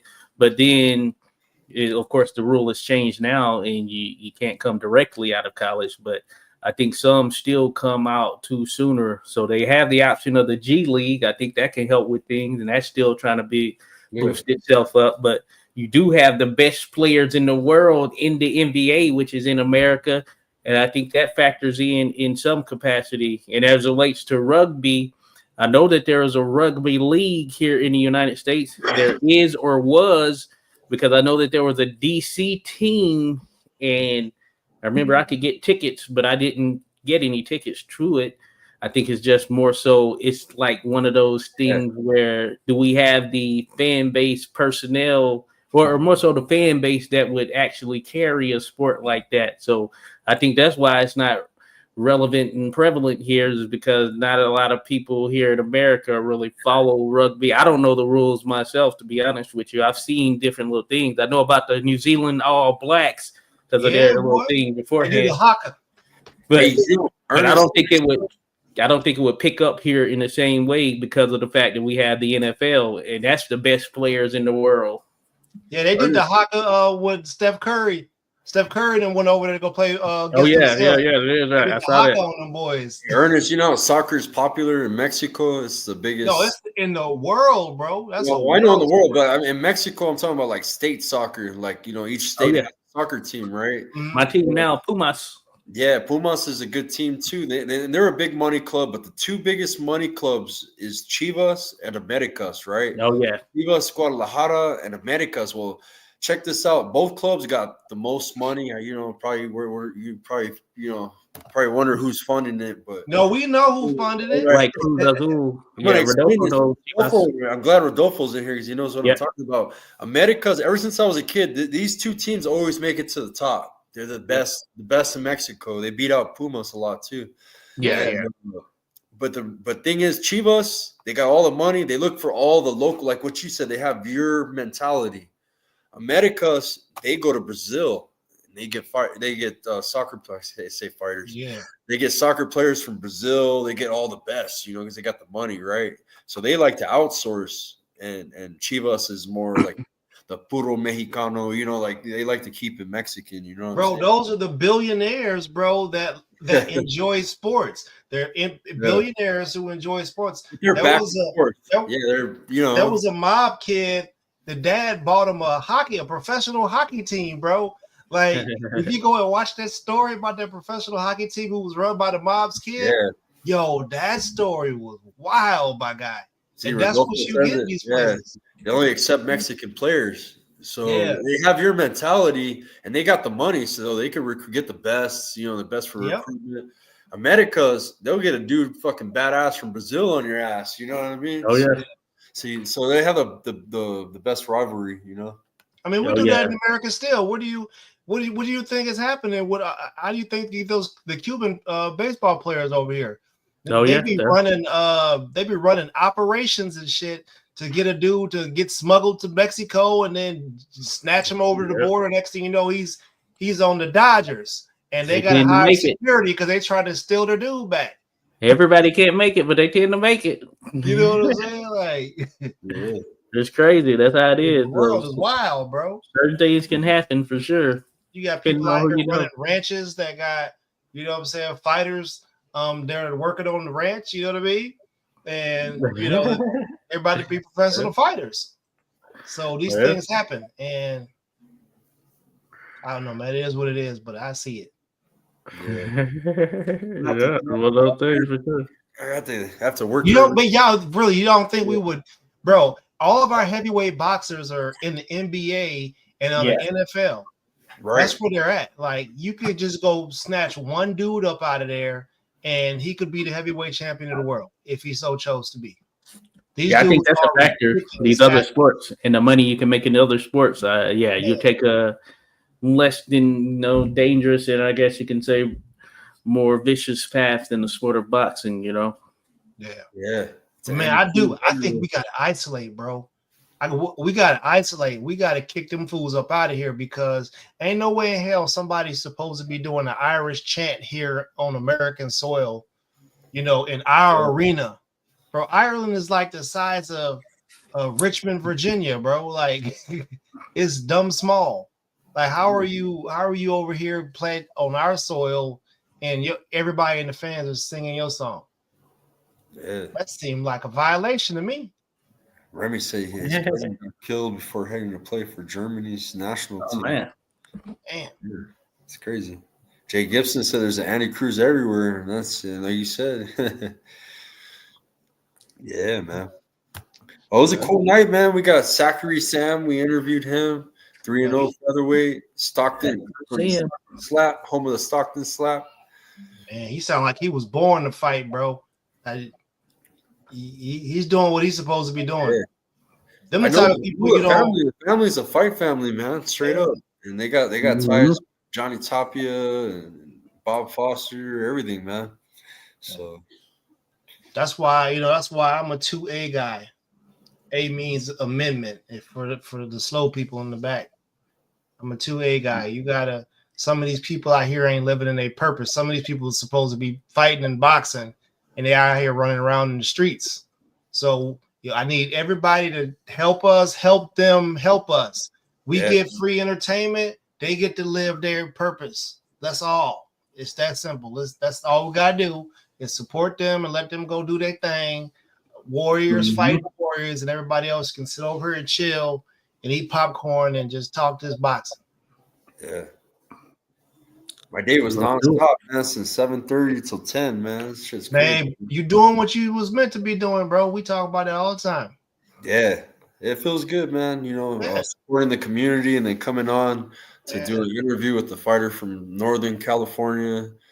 And you know what I mean? Next week, I'll be busy with Tim Witherspoon and Nonito and our local fighters here that are going to be fighting at a huge venue, man. So the pit's awesome, man. So it's going to be cool, man. Then I have another fight card the week after the 19th, and they always treat me really nice, man. Shout out to Legacy Promotions. Abraham Perez, he's returning the hammer. We got Matt the Diamond Boy Griego. Them two were supposed to fight, remember?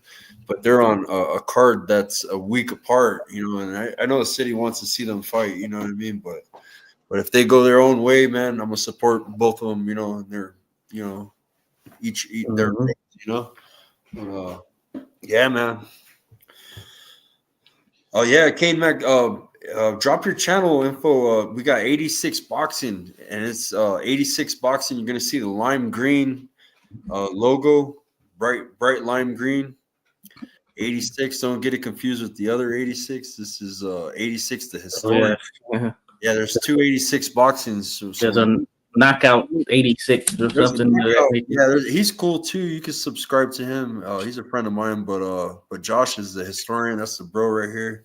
You got to subscribe to our Marine veteran. We're all military veterans too, man. We got Air Force, Marines, and Army right here.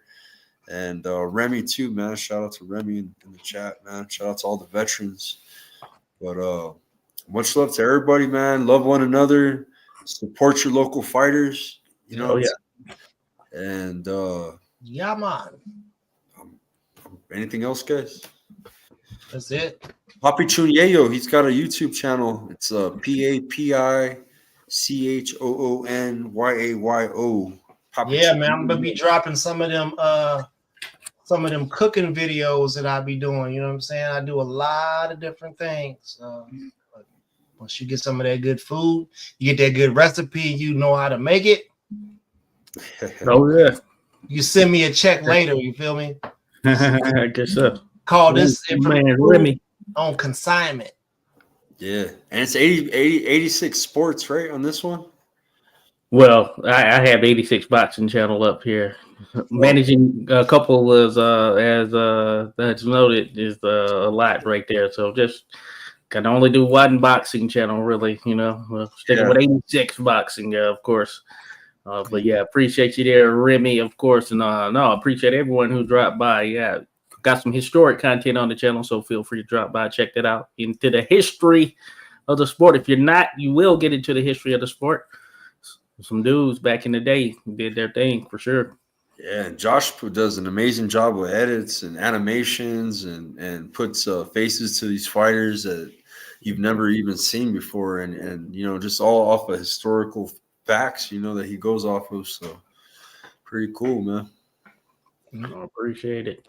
Fan of the history right there, but I appreciate everyone doing their thing out here. So salute to all. Subscribe to everyone on the mix here. No doubt. Skywalker Boxing Media, Mo Boxing, no problem. Team Mo Boxing, no problem. You can find me on both pages. Cool. All right, fellas. All right, guys. Much love to everybody in the chat, man. Thank you guys for tuning in. Nice to meet you, Kane Mac. Randy, my battle. Much love. Thank you, guys. Have a good one. Peace. Jay Gibson, peace, brother.